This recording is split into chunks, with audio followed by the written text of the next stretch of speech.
What's happening, everyone? Welcome to this week's Sportscast. It's me, Andy Grant, and in the hot seat once again, a Blue who is smiling like I've never seen before. It's Gary Judge from Across the Park podcast. Mate, there's nowhere else to start. There isn't. I wasn't going to let you start anywhere else, to be honest. You know what I will say? My post, or our producer Musk put out a little kind of reel, got a bit of traction. We had bloody Webster having a shout on it. Molly was having a go on it. And on TikTok, when it goes on there, loads of responses. I think I was proved right. That Brighton victory, massive. If you were playing for 8th and 9th, would that Brighton victory, the end of the season, feel as good? In terms of what, when you were saying, like, it's a bit of jeopardy, you know, it's a great season. That. Yeah, no, I agreed and disagree with you. I think I knew where you were coming from. And as I said to you... I got a lot of shit. I got fucking told I was on fucking smacking all kinds for saying... No, it's like, yeah. It's just social media, I guess. I know, and I think we were talking off air about the equivalent of being in our situation is a bit like you've lost your job, you've got no money to pay the bills, and you just about get the money on just payday to pay the bills. Feeling. Like, wow, that's an amazing feeling. But you don't want to be in that situation all the time. It's a horrible stress. But yeah, look, it's our backs are against the wall again, and you know we've delivered. We're not out of it yet, but wow, what a performance and what a feeling. I actually watched. I don't watch many Everton games, but I actually did watch it all, the whole 90 minutes, and I'm mega impressed. Like, yeah, I think it's been coming away from home, not necessarily at home. I think our performances at home have been just as bad as they were under Lampard, but you know, away we've got draws against Chelsea, Palace, Leicester, Forest. We've scored 2 most games away. I think Palace was the only one we didn't score in. So we've been scoring. It's been keeping the back door closed and maybe not being clinical enough at the right end of the pitch, and yesterday both those things come together. No coincidence that Yerry Mina's back in there for Michael Keane. Keane's been dreadful, and Yerry Mina just gives that sense of, you know, assurance and leadership, and he's aggressive. He's horrible to play against, and we haven't really got anyone else in the squad like that. So I was surprised again. Like I say, I don't watch loads of Everton games, but I don't know whether it was an Everton channel or Sky Sports or TalkSport. There was a big kind of Twitter account who said something about ask Sean Dyche something, or it was like one of those, what do you think? The amount of tweets saying get Michael Keane off that team was unbelievable. And again, I didn't know how much he'd been playing, etc. You were telling me a little bit off air. Why do you think it's took him so long to get Mina back in and drop Keane? I think as I touched on then, I think there has been signs that we've been improving. I think he's a big fan of continuity, Sean Dyche. So Michael Keane being in the team, you know, I'm not messing with his back four has been something he's been keen to do.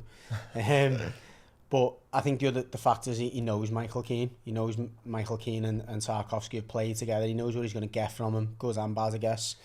So I think it was just a degree of better the devil you know. In terms of Yerry Mina, I reckon Sean Dyche, if he's going to be honest, will be the first to admit he's not really his cup of tea. He's not the type of player.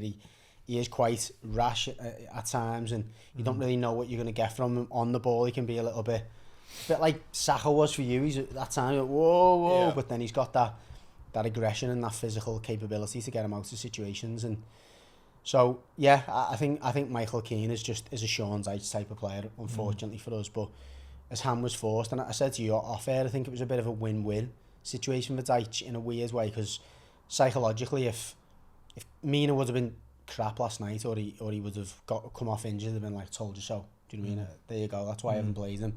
But he's played well, and now he'll be saying, well, I was waiting for that. I was waiting until he got fit. You know, I was waiting until it was the right game for him, which is what, as a manager, he'll probably be claiming a bit of the credit for it. But whatever happened, it was a great performance, and he was a big part of it. It was great. Keeping on the defence then of Everton, one player I personally just dislike, probably because I'm a red and he's a blue, but Pickford. Anyway, less said about him, the better. But hey, listen, I don't disagree with you, mate. I can't stand him personally. It's just weird. He's a strange cat. Yeah, weird. He's a strange cat. What a fucking performance though. Some saves, yeah. He's made some great saves. He's got that in his locker, and to just do those, like... He has, and if that's all he does, and doesn't get involved in all the other nonsense, you're like, fair enough. Just keep your head down, make your saves. But it's all the other stuff he does off the ball, and all his like punching and all the weird little actions he does. It's weird, mate, he's a strange. And most Evertonians personally just don't really take to him.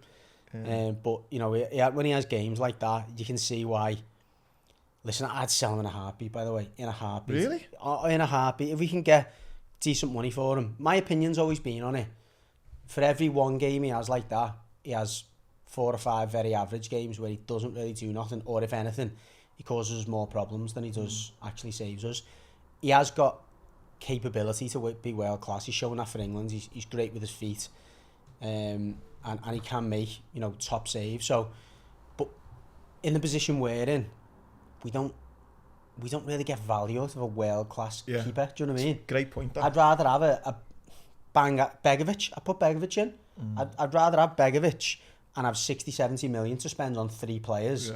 That could probably get us well more points than maybe Pickford saves us. I think that's a great argument. You look at Liverpool when they were an early team, if you like, they get Alisson in, they pay big money for a world-class goalie. That makes the difference. That's the point. That's when you need the extra 3, 4, 5, 6 points. Yeah. Some people will say, well, them extra 3, 4, 5, 6 points are going to keep you up this season. Fair enough. But I think if we'd have bought a replacement or someone to play instead of Calvert-Lewin, we wouldn't even be in this situation right now. So, and we'd have had Begovic instead. Do you know what I mean? Yeah, it's that kind of almost math equation where you think if we're getting rid of Pickford, we're getting 70-80 million, and you know, maybe spending 10 or 15, 20 on a keeper and putting the rest into a striker. Compared to the goals you're going to get, compared to the 1 or 2 more you might concede, I'd argue and say you're going to be winning more games with that extra 50 million. I'd say so, yeah. I'd say so. I mean, you look at the games where he has to make most saves, it's probably against the top sides that we don't beat anyway. Yeah. Like, last night was a bit of an exception, but, you know, he probably makes loads of saves in the derby, albeit no, he doesn't. If he throws more in. Makes loads of saves at Old Trafford away where we never win. He'll make loads of saves at Arsenal away, Man City away, and it's like, so what? Like, we're still getting beat there, 2-0 or 3-0 or whatever, so... He's just signed a new deal as well, hasn't he? He has. I think that was a bit of a gentleman's... Well, I have it on good authority. That deal was in order to say, right, if we get relegated, you'll allow me to go. I'll sign a new deal so that I'm worth more to the club as an asset. I think it was a bit of a gentleman's agreement. He does us a favour, we do him a favour. I think he's going at the end of the season no matter what, personally. Yeah, I've got no doubt about that.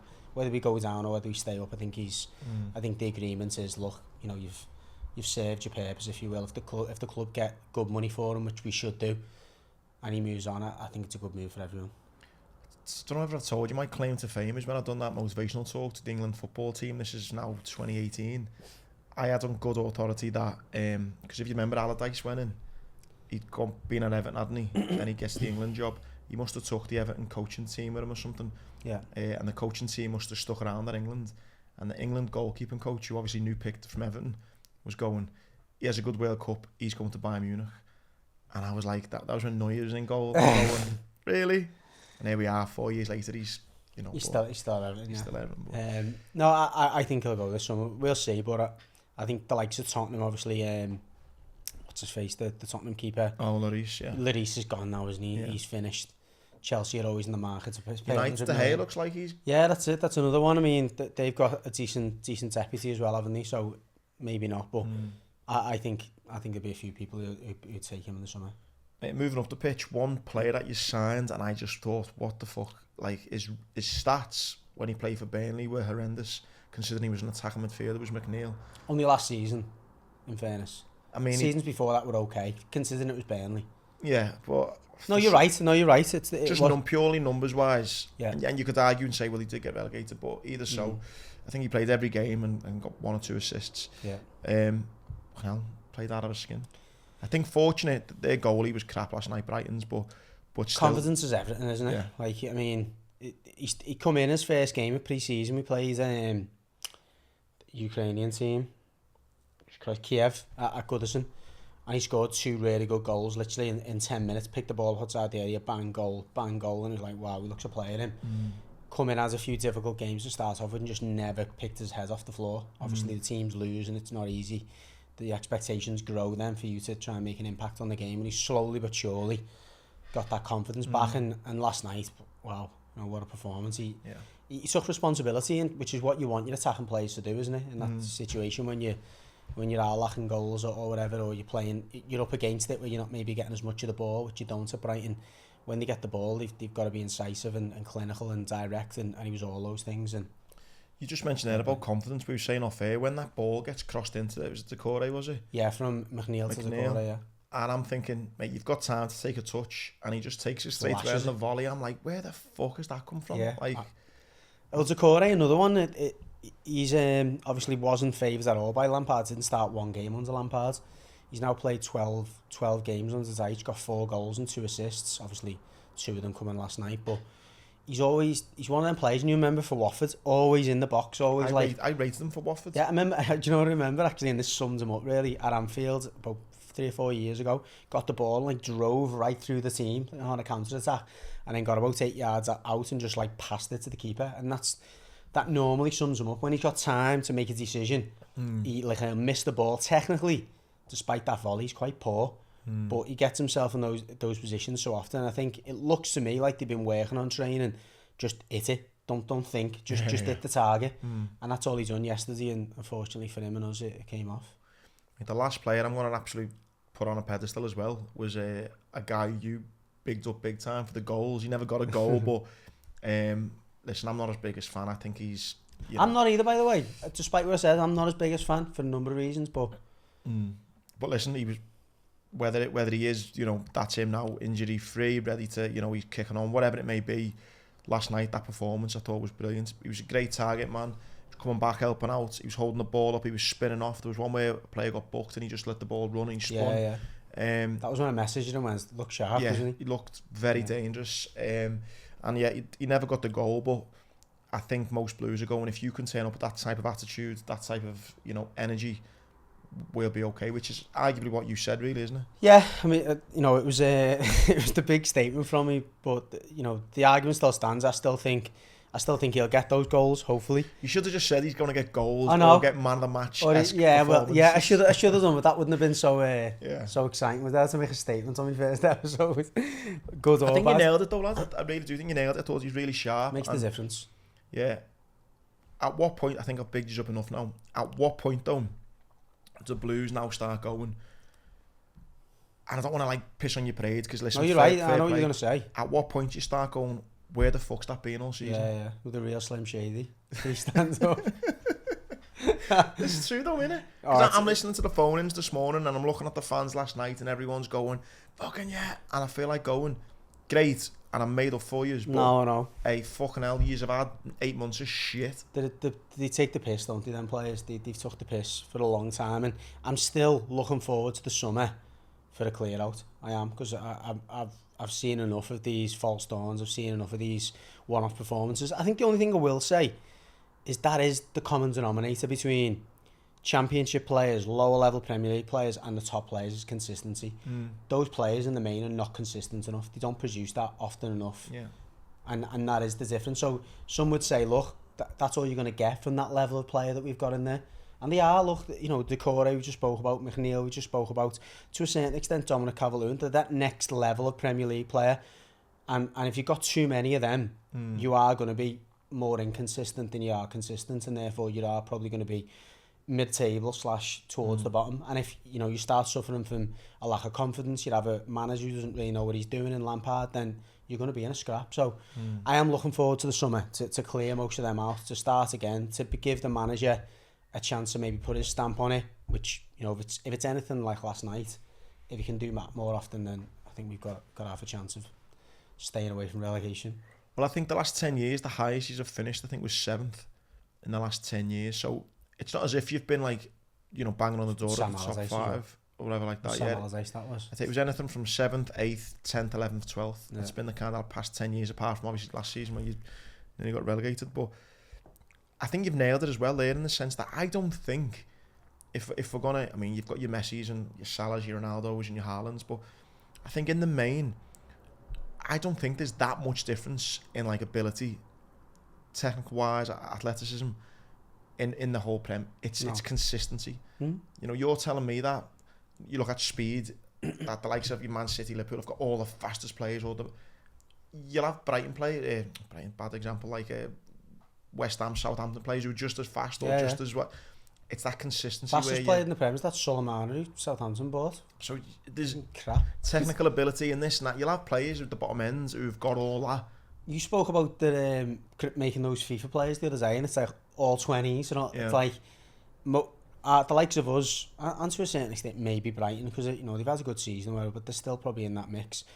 they've got like 3 or 4 20s and the rest are like 10s and whatever, and that's what lets them down, isn't it? Yeah. We haven't got enough complete players. Yeah, and I think what the big thing now will be for Everton is I don't want the fans either to get too swept up. Let's say you have a good end of the season now, and you end up going into the last game of the season where there's no chance of getting relegated.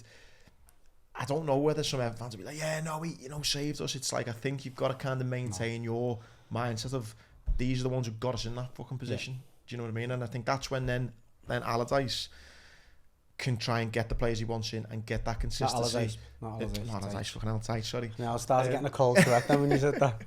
Who can then start, bumping you up that table season by season, slowly getting up there, because I just don't want fans to be so fickle to be like, he got us out of that, and I'm like, he was the one who put you in it, those players, individual players, you know what I mean? So definitely, I'm not one of them, and I think certainly once last night is worn off in terms of the delight at the victory and all that, and all oh my god, yeah, relief. In the cold light of day, there's still a large percentage of that team that are not good enough, and not only not good enough. We spoke off air before, like Yerry Mina is out of contract in the summer. He's not going to get a new contract. It's 120 grand a week. Can't stay fit for more than 10 games a season. Decore, again, great performance from last night, 100 grand a week. Is he really? Probably not worth it. So there's players like that. Tom Davies, thank God, Jesus Christ. I feel sorry for the thousands of players his age who didn't play professional footy, and he's managed to play so many games in the Prem because he's an absolute fraud. But the likes of him, to get him off the books will be a relief. And then you move on. The likes of Onana's going to go. I think Onana will go just because he's probably a bit too much potential, a little bit too good for us. I really liked him, yeah. He's a good player, and I almost think Dyche knows that as well. He's had the chance to bring him back in, but he's kept Garner in there, which is a nod to James Garner, but it's also a nod to the fact that he's probably going to be sticking around. And it's like, why are we throwing a player in there, half cut? Where does he fit in? So I think he'll go. Pickford will go for different reasons to the other players. Decore out of contract, Mina out of contract. And you start to think, okay, well, there's a bit of breathing space on the wages. We can maybe look at bringing other players in. But yeah, going back to your point, it's a big summer then. It is a big. Every summer's been a big summer the last few years, but particularly now that we've got a lot of the old guard, the players that were brought in on stupid wages now leaving the club. Holgate, another one, absolutely robbed a living. Can't wait to see him never play in the Prem again. So yeah, it is a big summer, and it's. As the original statement you made, it's certainly not a false dawn. For me, it's not another false dawn. It's just the reality. We'll say, mate, your knowledge there as well. I had a few messages saying get Gary on again next week. He said he knows what he's talking about. Well, they probably get sick of my voice. No, mate, so you made an impression. Good at first in small doses. No, I had 4 or 5 messages saying, mate, he's fucking good lad, and I enjoyed that. So you're obviously, the footy fans, knowledgeable. On the knowledgeable of football, mate, I was on a stag do at the weekend with none other than Tom Cleverley. Tom Cleverley scored it. Remember a goal he scored at Newcastle, a header from the edge of the area, 1-0 win. Yeah, he was. I mean, really nice lad. Yeah, really he's. I mean, I don't know him personally, but I've come across him a few times when he played for Everton. Really decent lad and dead honest player. Obviously made a good living out the game. That Watford at the moment, yeah. And Wes Brown was on it as well. Wes Brown, good defender. 2 Champions Leagues, 5 Prems. Really good lad as well. But again, he was one of them when he came through with that generation of players, and a bit like Nicky Butt, he was kind of not the top level, was he? He wasn't the Beckham's gigs, however. Well, yeah, he was younger than them, but Alex Ferguson once described him as the most complete defender, English defender. Was it just me, or did he pick up quite a few injuries, or was it never really? Because it felt like, to me like he never really. Never established himself. He must have played a good few hundred Premier League games. But I think just when you think of United's defence, you just think automatically, don't you? Yeah, that's probably all it is. But I think if the United stalwarts will be like, oh no, he was, X and Y, Z and that. But I asked him, I said, what's the most common question you get asked from like hardcore United fans? And he said, people always want to know about the cross he put in for Ronaldo in the final. I can't remember that. I remember it, but he said, to be honest, we didn't really talk about footy too much, but yeah, I just thought I'd drop those little things to talk about in the stag do. Exactly, just drop those little names. But yeah, both really nice lads. So finishing off on Everton then, you're safe then, yeah? No, didn't say that. No, I'm saying it. You're safe. I don't know. I think if we are safe, it'll be on the basis that Leeds and Leicester don't pick up enough points. I mean, I don't know if you watched the City game, the earlier game.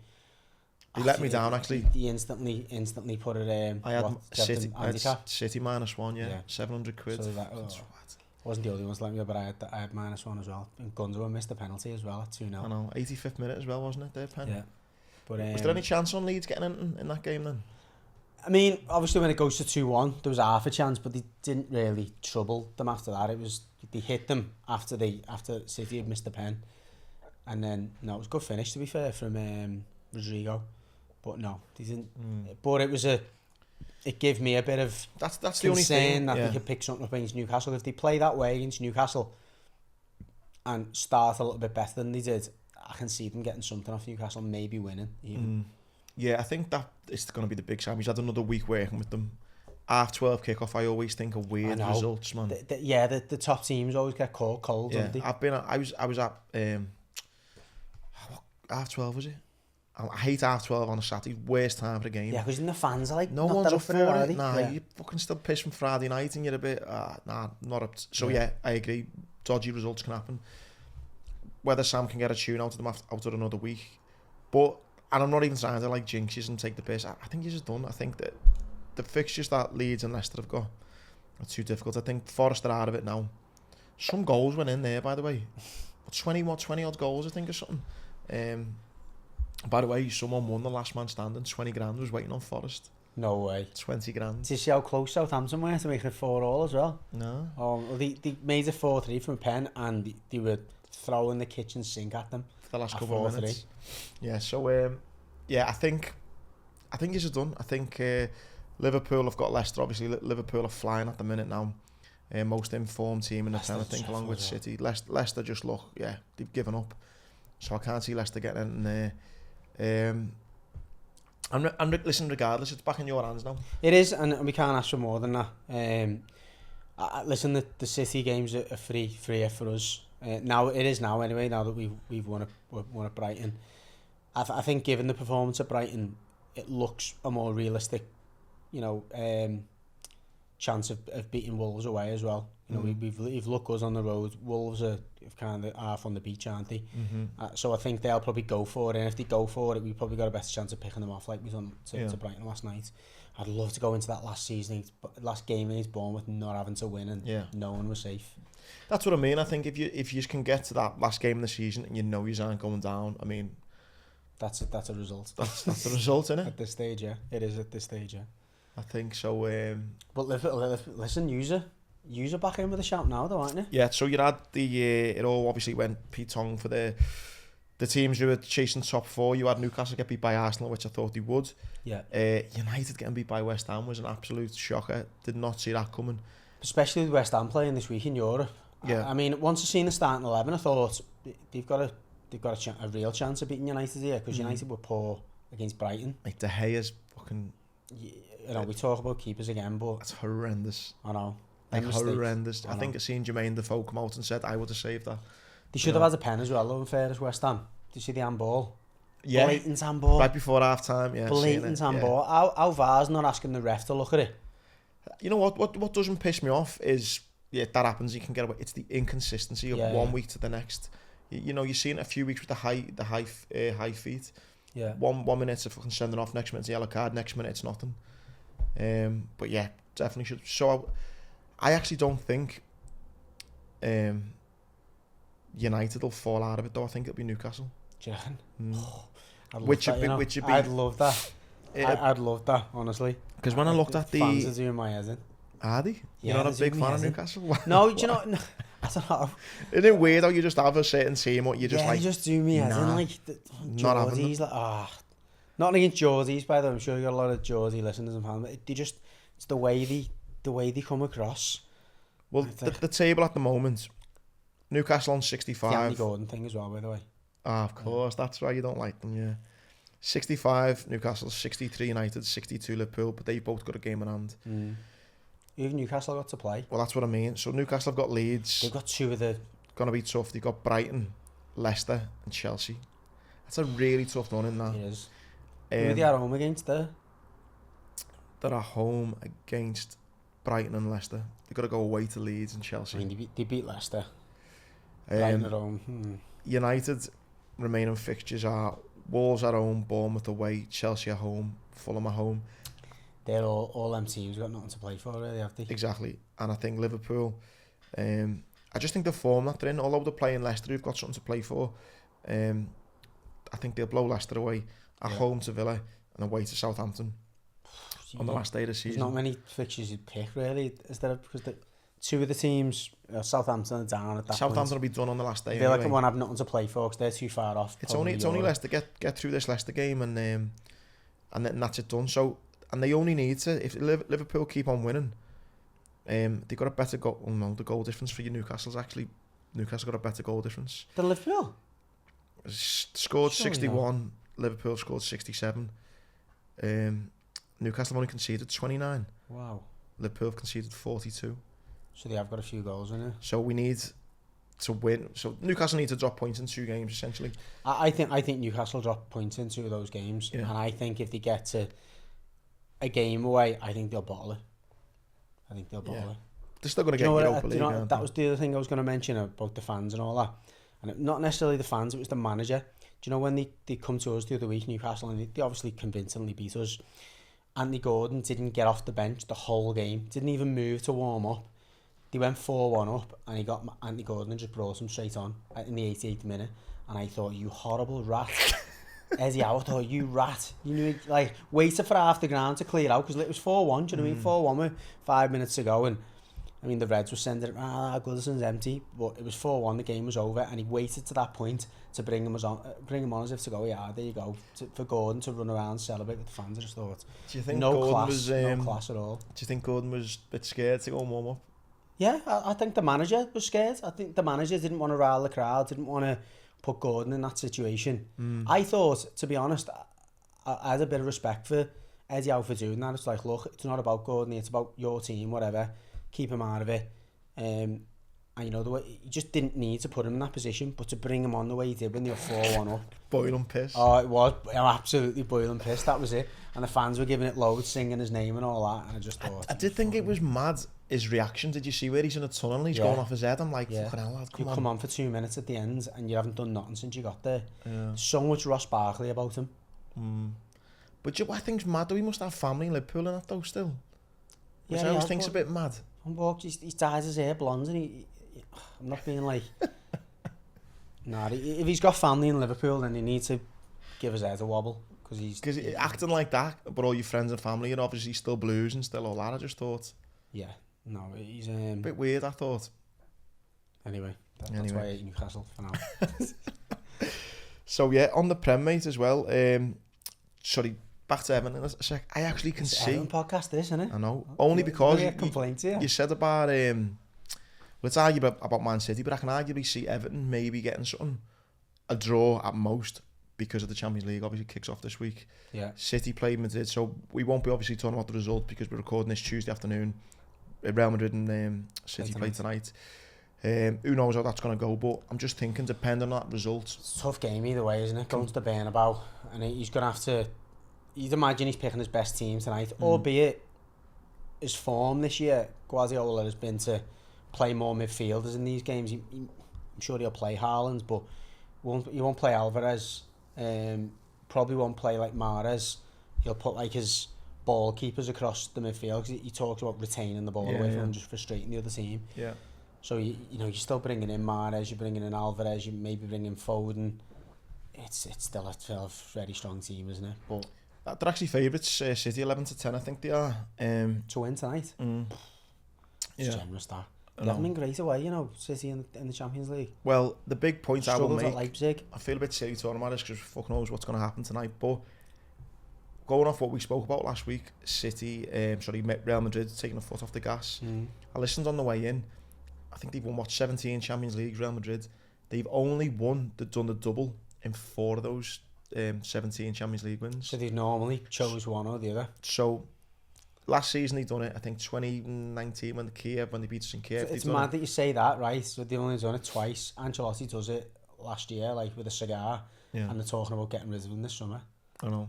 It's nuts. Apparently he's not really that respected up in the boardroom. It's mad, isn't it? I just don't get it. But so yeah, they've done it twice in the 50s, and they've done it, funny enough, I think both of them they beat Liverpool in Kiev and in Paris. That's when they've done the double. every other time they've won the Champions League, they've not won La Liga. So I agreed with you last week. You know, momentum is everything. But maybe Real Madrid have just got this affinity, seems to be the European Cup, and they don't need to be doing well in the league, and that they can still... No, you asked me that question about the treble for City, and I did say I think Madrid will have something to say about that, and I think Madrid win tonight. Obviously, when City, this comes out, I think... I want to go and put a bet on, so I've either lost when you've listened to this or not. But alright, well I might go the other way then, just to make it interesting. I'm gonna go Madrid to win tonight. I think it'll be narrow, and I think City beat them possibly at the Etihad. I think it'll be a high scoring one at the Etihad, but I think it'll be quite tight tonight. I think City will try and make it tight, but I just think Madrid, if you give that front three, you know, opportunities, they can hurt you. Mate, on that note, I'm going to ring none other than Tom Godsman, who is a patron, and ask him this week's Sportscast question. Obviously, got one last week by Sean.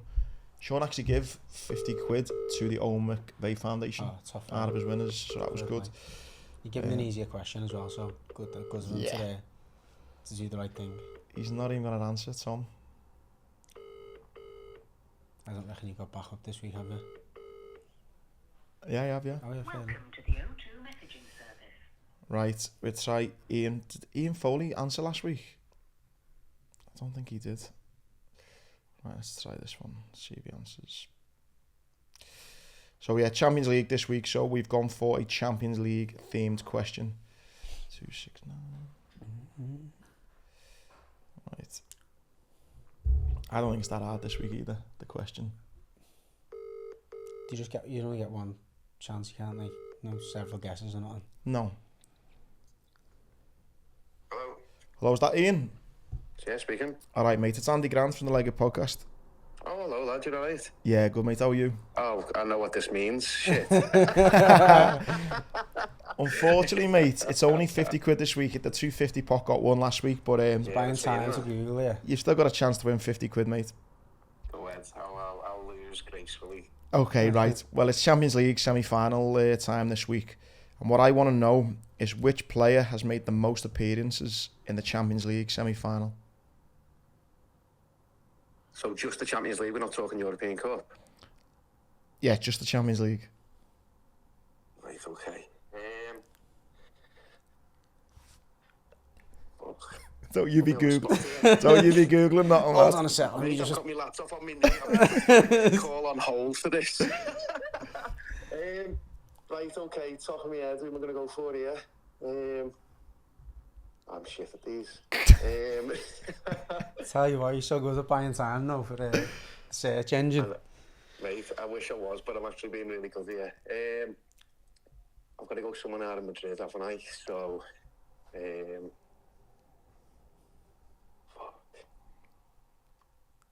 Come on, lad, look at now. Someone shite here, Tony Kroos. Oh, lad, you know what? You're on the right Tony lines. Kroos has actually got 16, but the one I was looking for was Ronaldo, 21. Do you know what, mate? That little prick didn't even come in the air. He didn't come in my house either, he didn't even get near it. That's a combined with United and Madrid. He's got 21, mate. And how many was Kroos? Was he second? No, he was down on... So it goes Ronaldo 21, Alonso on 17, Xabi, Ramos, Benzema and Kroos on 16. So he's technically third. I'll just have 30 quid then, Andy. Right, listen, mate, thanks for the support anyway. Not a problem, mate. Cheers, mate. Take care. See you, mate. It sounds obvious when you... Yeah, it's good effort, but it sounds obvious. I think Ronaldo, doesn't it, really? You know what? When I think Madrid now, I don't think Ronaldo anymore. I don't know what it is. Nah, I do. I don't. My Benzema just pops into my head straight away. Modric. I just don't think Ronaldo anymore. I don't know why. I just don't. So keeping it on European then, mate, did you see the story about Mourinho getting tapped up by PSG? I didn't actually know. Yeah, so they look like they're making moves for them. So Mbappe's tapped him up. Do you know strange decision from Mbappe that to go for Mourinho. Do you know the whole thing about tapping up? I just find it bizarre. You know, like, because we're into the season now, aren't we, with managerial... I've seen there's been a few seconds already in the Championship and League 1 and League 2 because the playoffs, obviously, like the season's finished type thing. What determines a tapping up? If me and you are mates, I think it's nonsense anyway, to be honest. I think it's nonsense. Well, like, any company in the world, it's allowed, isn't it? Like, if you work for Nike, But that's I what I mean, mean. Adidas can't come and speak to you. But I What, just think, yeah, do you mean, where's the line? What's tapping up Yeah. and what's like, so Jose, you're happy at Roma? Is that tapping up, or And is it just like, and if I'm his mate and I'm knocking around with him, who's his mate? but like they know everyone in football, don't they know? Yeah, I'm sure. I'm sure like if Jose knows you said someone to there. like, That's what I mean. You know, the club doctor. So the club doc. So if the owner of PSG goes to the club doctor and goes, "You used to work with Jose Mourinho, do us a favour, just text him." exactly, Is that tapping up? Yeah. exactly. No. You're, yeah, I just think That's how it works in real life, isn't it? Yeah, So exactly. Say I run one business and I know you work for the other business as a sales manager, but your mate works for us. I go, do us a favour, just message Andy and see how he's finding it He's over a there. good lad. Fucking get him over here. And I just think so. Someone obviously PSG, obviously fucking knows Mourinho, and yeah, knows him on a matey level, and just was like, what the, you know. Thing is, you get Mourinho in, and it's said it time and time again, you'll win trophies, don't you? It'll be horrible. I think the Parisians will hate it because it'll be so ugly. But they've done that with Galtier. They brought Galtier in because Galtier's got that reputation in France of winning ugly, but he hasn't been able to do it. I just think you've got to split up those 3 or 4 players. You can't. They've already got rid of Di Maria. That's a start. Neymar, Mbappe's obviously not going. Messi's going now. Obviously, that's come out this morning, hasn't it? Saudi Arabia. That's pretty much done now. Really, yeah. So I think if you're left with Neymar and Mbappe, I think you can work with that. Because I think that he's shown for Brazil, Neymar, he can put a shift in. You can do it. Or I think even Mbappe would probably happily play on the inside left position, play like a false winger, and you play like a defensive left back. But I know what you mean. But I think if they got Mourinho in, I think that could be the turning point for PSG. You know, he's handled all the big egos before. Like you said, he knows how to win. Would they sign someone like with Harry Kane go there, do you think? This could be the summer for Kane, I think. Do you think he'll leave this summer? And I think he knows Mourinho in terms of the way he works. I'm not saying he particularly enjoyed playing under him, but I think if you putting Kane there and Mbappe and Neymar either side of him. He got him to a final. Yeah. Mourinho never actually managed it in the final, but he got Kane to a final. And I just think those 3, the way that Kane drops in and stuff, and Mbappe likes to run in behind, I think that could be perfect. Well, that's why I wanted to touch on the managerial thing. So you got rumours of Mourinho leaving Roma, going to PSG. It looks like Poch is done to Chelsea. Looks like that's by the end of the week. Probably by the time this comes out, that should be done. And it looks like the Bayern manager, whose name I can't say. Nagelsmann. It looks like Spurs. Yeah. I mean, I don't know. I think Tottenham would be a little bit gutted, you know. I just think because What for that manager? No, I think they'll be a bit gutted about Pochettino going to Chelsea. I think they see him as their do you know what I mean? Well, what I want to touch on more though, just before we move off the footy, is not that I feel sorry for him, but it reminds me a bit like Stevie, where he's gonna have this. How do you say his name? Nagelsmann. When he comes in, he's gonna have that sit down with Kane that every other manager hadn't said. Just give me one more year. Yeah. Just one more year. Just give me some time to get the players. And I just think that's Stevie. That it is like, for God's sake, you're gonna put the guilt trip on me again now. Yeah. You're gonna go have to stay again. I know you've heard this before, but listen. This is different. Yeah, this is different. It's like you've just fucking cheated on your babe for the 100th time. You come home, babe, it's never gonna happen again. And Kane must be sitting there going, yeah, it will. And it's like, at what point does he go, listen, I appreciate you're a great manager, I love what you've done at Bayern, no doubt Tottenham are in good hands with you, but I've served me time, I need to go now. And it's whether this summer will be it, or whether you can fucking bend on him again and give him one more chance. a bit like Pickford. I think that conversation took place now with Levy and Kane. I don't think it was anything to do with the managers. I think he said after the whole debacle with United, look, I'll sign the contract, I'll stay here for this season, but I'm not having this wrangle going on again. It needs to be a gentlemanly agreement at the end of next season. I go. And I think, I think going into this season, Spurs fans have said it almost openly. They thought they had half a chance of doing something. Yeah. They, a decent base. They brought in some what looked on paper like the likes of Perisic with nice little additions. Richarlison come in. Kulusevski finished the season so well. Kane's son and Richarlison, you're thinking, fucking hell. The defence didn't look bad on paper. It's obviously looked worse as Basuma come in. And they made some what looked like clever signings on paper. So I think a bit like Pickford, professional on a much higher scale. I think he's had that conversation. I think he's going this summer, one way or the other. Whether it's United as Did you see that when he played them the other week? Nah. When he was saying, Harry Kane, we'll see you in June. Where do you? Ryder was him, he was just like shaking his head. To be honest, mate, I know last week's pod was all about the relegation. I think this week, with regards to kind of sign off the footy chat, I'm really looking forward to the summer. I just think it'll be really fascinating with regards to managers coming in, with regards to signings, because you're going to have Klopp needing a rebuild, Sean Dyche, we've already mentioned, needing a rebuild. You're talking about that, you said staying away from the relegation, talking about these new managers, Klopp, Dyche, it'll be like 1-2. As in, these are teams throughout the Prem that are going to need big overhauls for very different reasons. You're going to have Spurs coming, whoever manages Spurs. Chelsea's just going to sell all the players. Chelsea's going to be mad. They're just going to have to sell players, aren't they? United's going to be mad. Yeah. Newcastle, no doubt, will start flashing the cash a bit. Yeah. I just think this summer is going to be a crazy one for signings. And Man City will probably just buy a couple again, won't they? Just talk about them. Right, mate, we'll move off footy then. A couple of stories I've seen in the world of tennis. Yeah. So, where are we on tennis? So, Andy Murray rolled back the years and actually won. He didn't win a big tournament in that sense. Let me see, where is it? I got the article up before. He won his first title since 2019. Do you know he was 4-0 down in the first set as well? Yeah. I was got beat 6-2 and come back 6-1, 6-2. So he's won his first title since 2019, mate, and it's obviously come at the right time because he got the French Open coming up in a couple of weeks' time. I think the end of the month, I think it is. And then obviously Wimbledon. Yeah. Now, he's beat, where was the lad in the world? American, wasn't he? Yeah, he was American. I think he was number 17 in the world. So, he's rolling back the years a bit there. It's just his body, isn't it? Yeah, it's whether his body can... I think he was saying a while ago, really, he can only play one tournament a month. Do you know what I mean? So, but I was made up to see that. I think I've given him a bit of shit, Andy Murray, over the thing on this, only because I made the point that I don't think Andy Murray's one of the greats, and then everyone fucking got on me. Come on, lad. Oh, don't say you are in that camp. I can't have that being said when he's had to compete. That's fucking tough shit. Djokovic. Tough shit. What do you mean tough shit? But he's beat them on occasions as well. He's won majors with them in their backyard as well. I think he's won 3 or 4. Yeah, to win 3 or 4. Nadal, around Nadal, Nadal, Roger Federer and Novak are all on about 20 odd.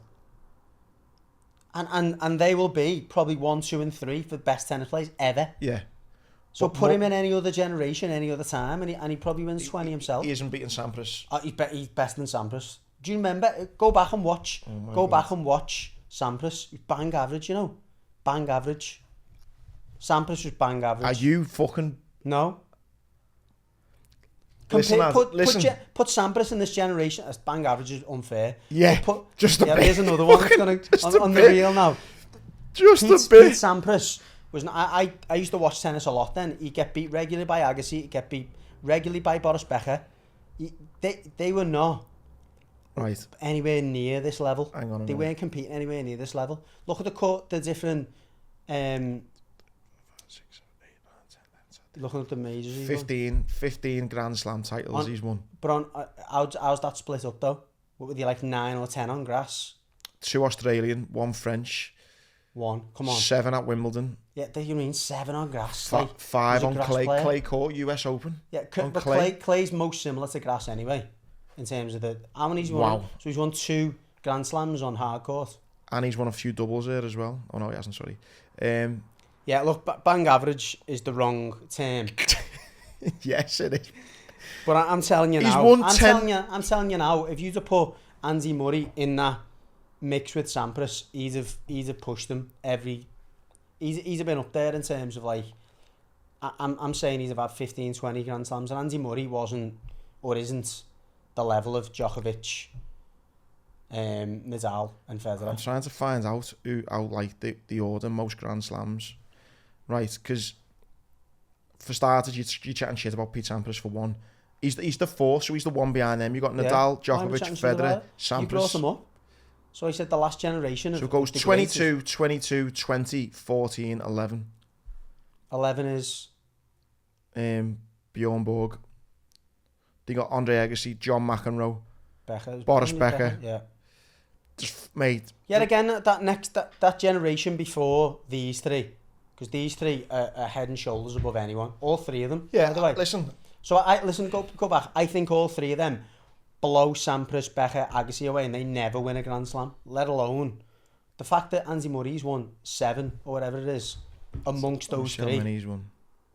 I come into me tennis like world now by this time. Fine. So I'm bang into it now again. Yeah, go on, go for it. I give it a little rest for 6 months and I get bang into it again. And I just think you're fucking absolutely chatting shit. No, I don't. I used to watch tennis more then than I do now.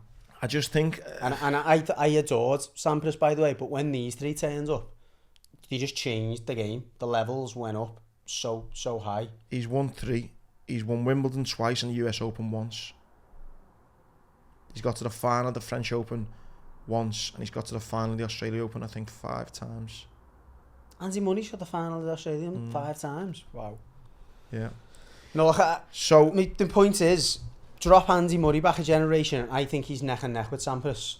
But he's not. But I think he tough would be. shit though, isn't he? He's not. Like, so he's not down as like the greatest ever. No, he's not. He's not one of the greatest. He's not top 10. No, he's not even top 10. Okay, Anyway, all right then. Go on. Then name the other. I don't want this to become a tennis podcast, but name the 6 players then that are better than him. Well, Bjorn Borg, Becker. 3, yeah. You're saying Agassi's better than? Yeah. Come on, lad. Andre Agassi. Why has he won more then? Just go back and what? I mean, obviously like footy tennis was a bit slower. But look at Agassi's game. He wasn't I feel for he wasn't Murray. as versed, as dynamic as a player. I feel for Murray that he was born in that era, but nah, I'm not. Listen, he's great. Probably one of Britain's greatest, but in the world, greatest. In world 10. What about what's his face there? Tim Edmund. Fred Perry. He's English. Yeah, isn't he? Is he? Yeah, Fred Perry is. He's got to be, of course he is. Yeah, he is. But does he win one? He only won Wimbledon, didn't he? I don't know. Just because he's got his logo on a t-shirt. My point is, I mean, he's better than him. I don't put him in this high regard that you do, but I'm made up for him because he's had a shit 18 months. So yeah, made up for him. Yeah, we digress there. Made up for him. You had Alcaraz win the Madrid Open last week. He's like the next Nadal. Next gen, yeah, next gen. He's like the next gen.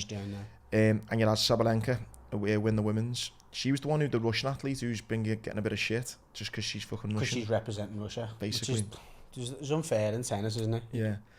And then I seen Federer come out and just said because Nadal's still struggling with an injury for the French Open coming up. And it's like Roland Garros without Nadal. Yeah. I think he's won it 70. No. He's won it he's played in it 17 times and he's won 14. 14, yeah.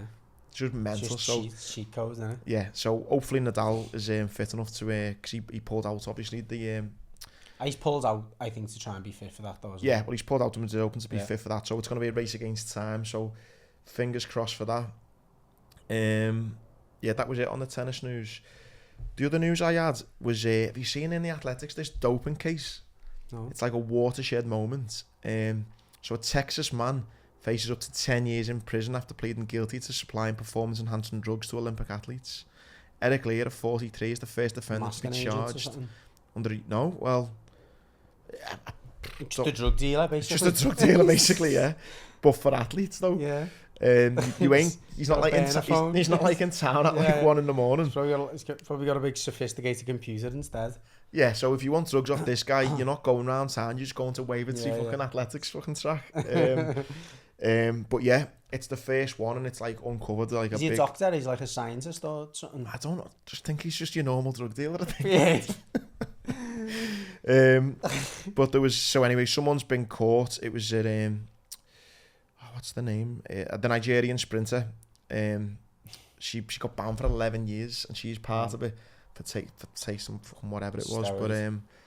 But yeah, basically performance enhancing drugs. But they're calling it's the Rodchenkov anti-doping act, and it comes from the big Russian case in 2020. You know, the whistleblower. Yeah, when they all got banned. Yeah, so apparently, like it's a big. This is a big one. So the lieutenant. Yeah. Did you watch that? The Echo? Icarus thing. No. Did you watch all the Russian doping thing? It was mad. Oh yeah, sorry, I didn't see all of it, but yeah. Yeah. So I thought that was interesting. Did you have anything on the darts as well you wanted to Yeah, touch I was going on? to, I mean, I'm a big follower of the darts. The Premier League goes on for like, it's 16 weeks. First few weeks are a bit, nah, do you know what I mean? Like, they just travel around the country. It's a good concept. Like, the top 8 players go and play every Thursday night in a different part of the country. Part of Europe, actually. They've been to, like, Germany and Holland and Belgium and all that. But all around the country, predominantly. Is that live they've been, right? Yeah. Anyway, it's the top 8 players. We've got 3 weeks to go now. So the top 4 is almost nailed on. It's currently Price, Van Gerwen, Michael Smith. Johnny Clayton is like right on the edge of it. So he's joint on points now with Aspinall. And then you've got the bottom 3 who are quite a bit behind. Chris Dobie, Vandenberg and Peter Wright, who stunk the gaff out. So he's the way it works is got 2 more weeks left of normal play. And then the top 4 go into a playoff, which is like the final night. 2 semis and a final.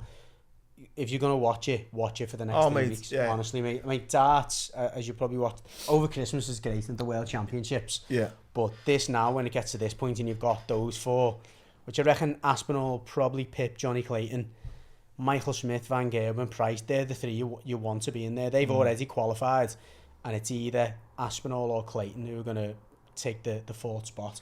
So in 3 weeks' time, so we've got this Thursday is the second to last, is the penultimate set of 8 where it's quarter semi-final. So every week basically it's 2 points if you get through to the semi, 3 points if you get through to the final, 5 points if you win the night. Okay. And it obviously, you know, makes up a league table. But watch it for the next 3 weeks. In 2 weeks' time or 2 weeks on Thursday is the. It's funny you're saying all those names, and I know all those names to watch it when I do watch it and stuff. I'm a bit of a fair weather darts fan, but when it's on, I'm loving it. Like, and it's great fucking value in it. Oh, mate. it's class. Brilliant. I mean, yeah, the level of excitement, and even if you're one of those like people who just likes to watch a bit of sport and have a little bet, and you've got £5 in your account, you throw a quid on the in plays and you can get like 16 to 1 sometimes brilliant. If someone's 3 legs down. Good stuff, mate. But really good entertainment. Yeah. And I always say I'm going to go when it's in Liverpool or whatever, or even travel to it. Like, I'm going to have to definitely do that this year. Oh, it's a great event. Oh, I couldn't recommend it enough. You've been to it, yeah, brilliant. I've been to a few Premier League nights, and I haven't been to Ali Pali, which is where you want to be. Do you know what I mean, over Christmas? It's just always one of them where you got plans over it's Christmas. Like New Year, isn't it? Something. Yeah, it's basically over the whole Christmas period. So it starts just before Christmas. They have a break for a couple of days for Christmas, and then it hots up like basically finishes just after New Year. But we'll have to get there this year. Maybe we'll finish off the last 5-10 minutes on boxing. So I seen Canelo. I didn't actually watch the fight. I've seen a bit of highlights, and I've just seen at the end Ryder's face just looked like. Yeah, I mean he's brave as anything. We said that last week on here, and he conducted himself 12 rounds, mate. Conducted himself so well. I mean he went as much as you can, went toe to toe with Canelo, and he took some big shots. I mean, he in the immediate aftermath, he was saying he was disappointed. You know, he went there to go get the win. It couldn't have been a more, like I said last week, couldn't have been a more perfect opponent for Canelo, because he was always going to walk onto shots. He was going to try and trade with him, but it was just going in. It was a mismatch, and it was hard to watch at times. I've seen the report saying that if anything, his stock has risen from that performance. Yeah, his last 2 or 3 rounds, you know, he'd been big, but he'd come out and it was like a slugfest. Yeah, he went for it. He knew he was behind on the cards, and he could have just went in, you know, damage limitations, if you will, and thought, I'm just going to try and stay in. And, you know, most boxers would have thought, if I can do 12 rounds, like you've just said with Canelo, you know, that's a big thing. But he didn't just do 12. He went out to try and win it. Yeah. Bit like Beefy didn't, you know, he went down on a sword. He tried to fight with him. But he stayed in and he went the distance with him whilst also trying to fight with him, which is something that Callum didn't do, Beefy didn't do, and several other before him. So he'll certainly look like Bivol might be thinking, you know what, might be a good little tune-up fight for me to fight him. I think he puts himself in the mix now with a few fighters, and that, you know, he's one of them players, those fighters that belongs at that level, but he's just not quite got the tools to win world championships. Yeah. Like Andy Murray. Great watch. John Ryder and Andy Murray. Put John Ryder in the previous generation, mate. Yeah. He'll be a top fighter. Fuck off. I've seen Joyce has triggered the rematch with Zhang as well. Yeah, I think... that was a mad fight, that, I think. I did actually watch that one. He'll probably ends up stepping aside, though, for another one in between it. I think Zhang will probably have to... will probably have the right to fight someone else before he fights Joyce, but it just means that the rematch will happen. Doesn't mean it's going to happen next. Ah, I see, okay. I still think Joyce needs another fight in between that. I think that would do him a favour if Zhang went in with someone else, got beat, for instance, by a one of the top level. It might even be a Fury. Fury will probably take that one because it'd be a perfect little tapping up match for him. But I think he needs someone else first. But It's when his fucking eye recovers, mate. yeah, I That'll mean, be. he needs to go in with someone else. He needs a bit more time to wrong what the mistakes in the first fight. And last bit of boxing news was I think it's only got announced today that what was scheduled for the 17th of June. Postponed. And yeah, don't know how long for. Doesn't sound like it'd be long. But No, a couple of months I think. Yeah. Sounds like I don't know. I haven't spoke to anyone properly, but it sounds like a hand injury or something, which is quite common. But again, I don't know for a fact. But yeah, you'd imagine if it's that scale of time, it probably is a broken bone somewhere. You wonder now whether Conor Benn's going to try and make that happen. Well, as soon as I heard it's going to be a delay through injury, I just thought how slippery the kind of whole Eubank and Ben thing is with promoters just wanting the payday and that. Any kind of way they can get out, Beefy's injured, let's sort something else. I thought, felt a bit for Beefy thinking, I hope it still happens, because I can just see, I don't know, Eubank going, well listen, you're injured, so he said he'll fight me, and you hope that doesn't happen. No, but you never know with fucking boxing. I know, that's it. Well, you don't know, you don't know whether, I mean, Ben keeps saying I'm ready whenever. You don't know if they can turn that one round, and then he fights Beefy as well. What's going on? Eubank saying he'll fight every 2 months. That's what he wants to do. So the money's there. It wouldn't surprise me to see both of them go ahead. Yeah. Wait, the one thing as well I will say on my old the guy I love to hate and I just love Conor McGregor. He's got a documentary coming out next week. Have you seen it? No. It's going to be on Netflix. It's on Netflix. I think 17th of May. I think it comes out. So it might be the week after. Looks fucking mega. Does it? Yeah. What's just following him and like? Yeah, but like following him through. Obviously, they done one come out that like something that's on YouTube, which is decent.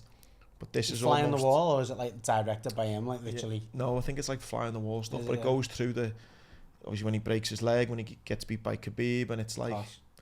So it looks good. Like you can imagine with him, though, he's probably got that much footage because everything he does is documented and recorded. Yeah. So. And I'm just fascinated to know where that drive comes from, because when you've got that amount of money, I would have checked out a long time ago. Yeah, he's a bit tapped in the head though, isn't he? You know, in terms, I think he needs to be occupied. Yeah. In some way, shape or form. I think mentally and physically.